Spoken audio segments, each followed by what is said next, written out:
What's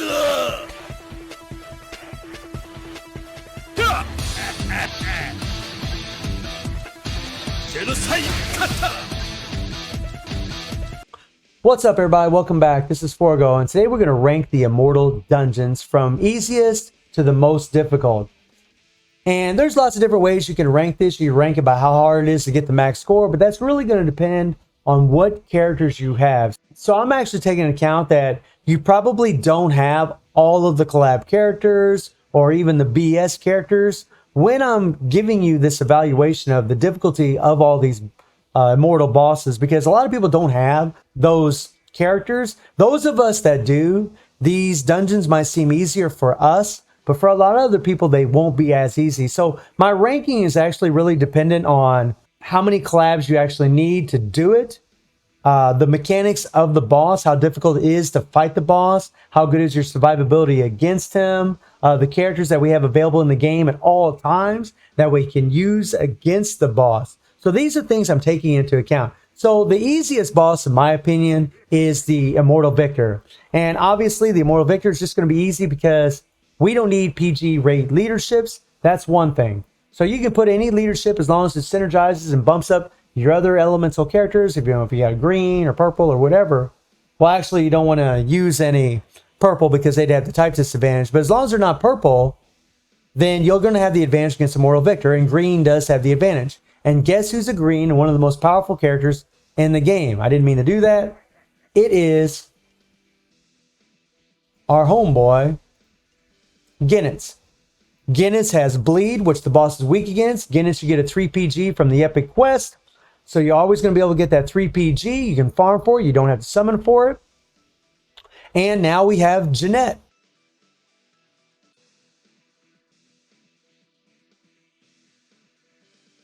She offers a 20% PG rate leadership, 4 green fighters, and the 45% extra attack. She's an absolute tank. She has hyper armor. And then you just set up another green fighter on that team.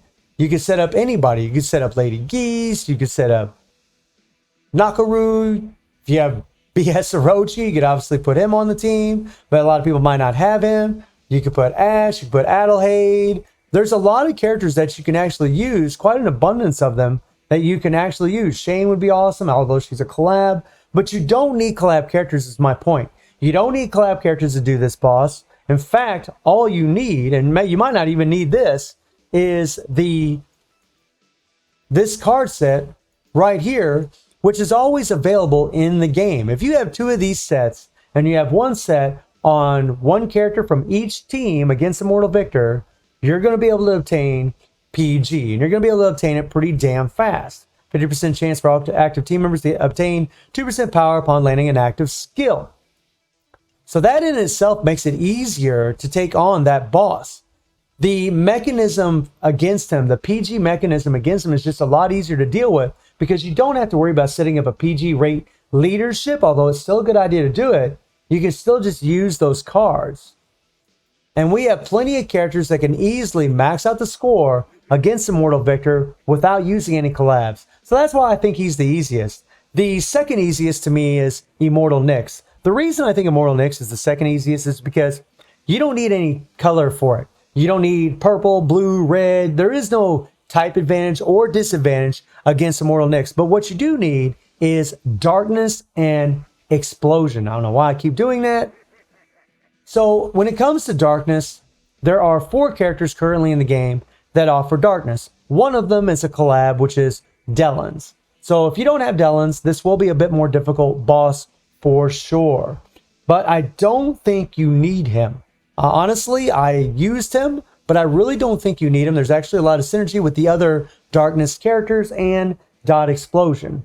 The other 3 darkness characters are Lady Geese, Psyche, and Halloween Chris. Halloween Chris isn't very good for the Immortal Knish because he actually removes darkness from doing explosion. So Lady Geese and Psyche are absolutely amazing. And because there's no color disadvantage or type advantage, you can easily put Jeanette in there as a leadership, Lady Geese on there, and then Gnitz on the one team. And then on the other team, you could easily put Xion, who has 20% PG rate leadership, yellow fighter, right, and explosion.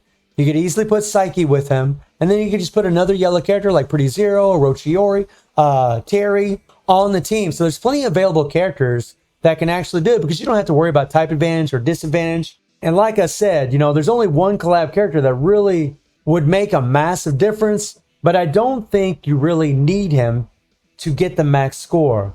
The third easiest would be Immortal Most. Now, Immortal Most, you need a yellow for the type advantage.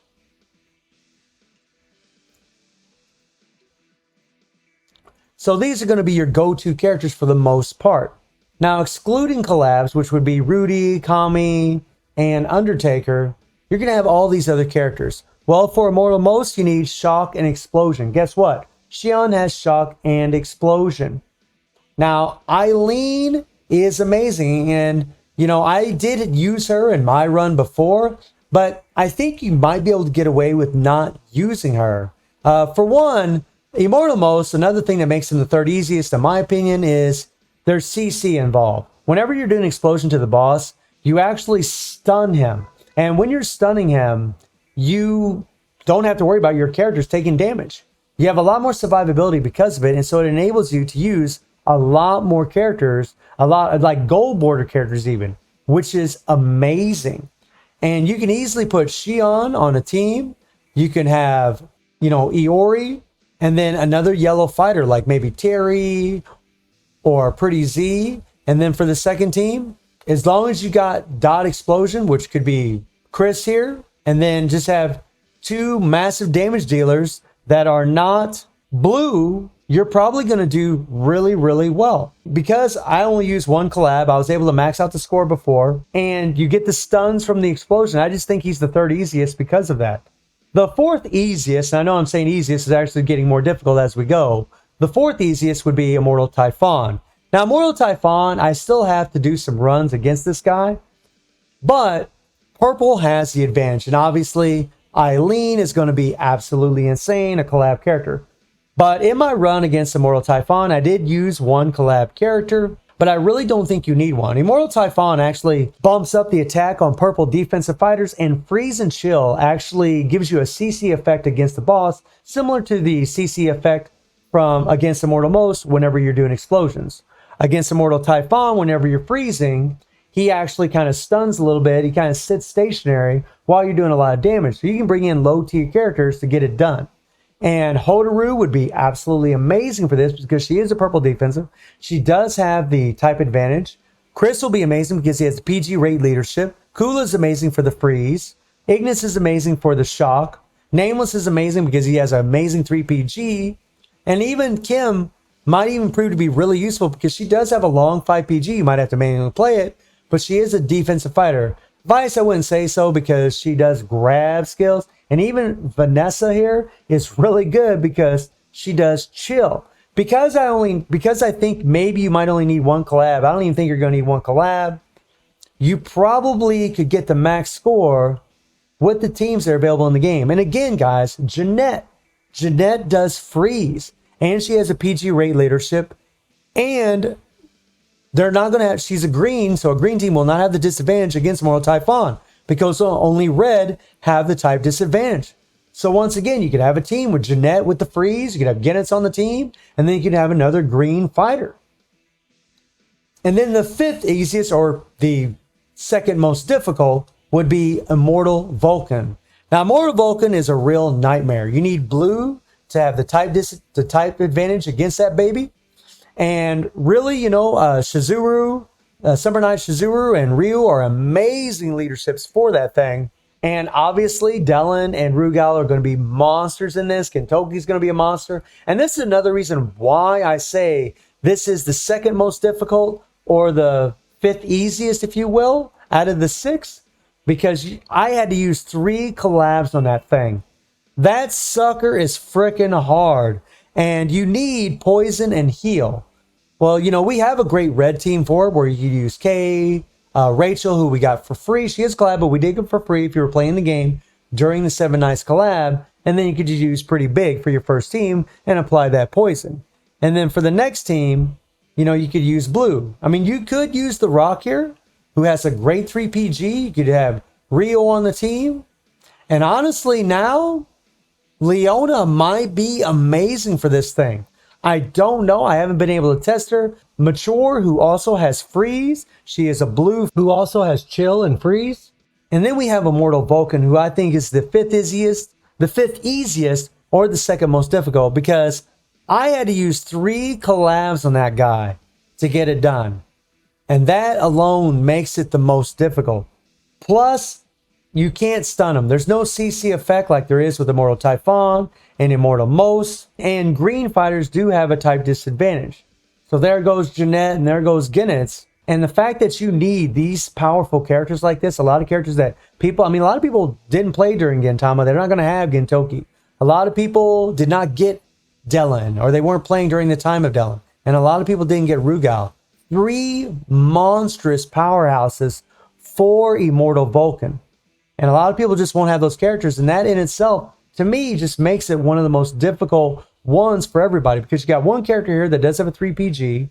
You do have Rio, who has the PG leadership and a 3 PG card. You know, yeah, Shiro's not going to be good for it. Pretty Brian's not going to be good for it. Leona, actually, the 2 Leonas are actually really good for that thing. Especially now since Orochi Leona got that buff, because they do have heals. You need heal and poison for Immortal Vulcan. So that actually be really amazing. If I had my characters leveled up, maybe I would change my opinion on my ranking of Immortal Vulcan. But currently, right now, as I see it, I just think he's the 5th easiest or the 2nd most difficult. And then finally, the most difficult is this pain in the frickin' rear that we have right now, which is Immortal Rock. And the reason I say Immortal Rock is very difficult is because you look what I got. I got 3 collabs, just like what I needed for Immortal Vulcan. I needed 3 collabs. You're going to need absolutely maxed out characters with maxed imprint stones to do this. But the thing about this bastard is he actually does a straightforward attack that does tons and tons of damage. My maxed out Orochi and Rugal were dying facing this guy.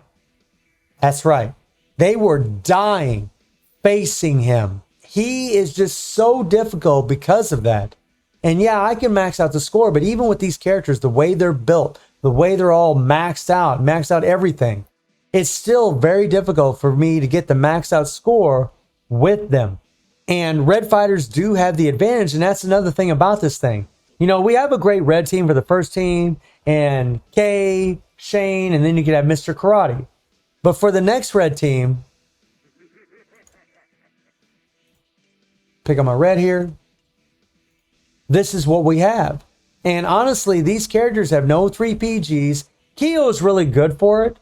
Actually, Rugal, if you do have a 3 PG, would actually be pretty decent for this because he'd have that 3 PG. And I did do a run a while back where I did use, you know, Geese's leadership, and it was all right. But they're going to have to be maxed out. I don't even know if they can get the max score, to be honest, with a red team that I used before without any collabs. I think they probably could, but I think it's going to be pretty damn difficult. Sorry about the sirens in the background there. The police are out to get somebody. Hopefully not me. So that's my rankings. You know, I think Immortal Victor is the easiest, and then it would be Nyx, Most, then Typhon, then Vulcan, and I think that this bastard right here is the most difficult because, as you've noticed in my ranking, the more difficult it gets, the more collabs you need. You know, we have CC and Most and Typhon. And, you know, like I said, you know, Victor is just easy to get PG rate. We have all the characters available in the game to get the max scores. Nyx, we don't have to worry about certain colors, so it's a lot easier to set up teams. For Immortal Most, we have actual stun from the explosions that can actually have a CC effect. And it's going to enable you to use more characters, even gold border characters, to get it done. And then Typhon's kind of a similar thing. And then Vulcan, I mean, I needed 3 collabs, and I needed 3 collabs for Rock. Vulcan has seemed a lot easier to keep my characters alive, whereas with Rock, with this bastard, with that dashing forward movement that he does, all the damage he does when he does that, it's just insane, man. Killing these level 50 maxed out characters is just nuts, and I just found it to be the most difficult of them all. So let me know what you think about my ranking. How would you rank these Immortal Dungeons? And Put your rankings in the comments below. I would love to see how you all feel about my ranking and how you have these dungeons ranked. So I hope you enjoyed the video. Thank you for watching. Y'all take care and have a good one.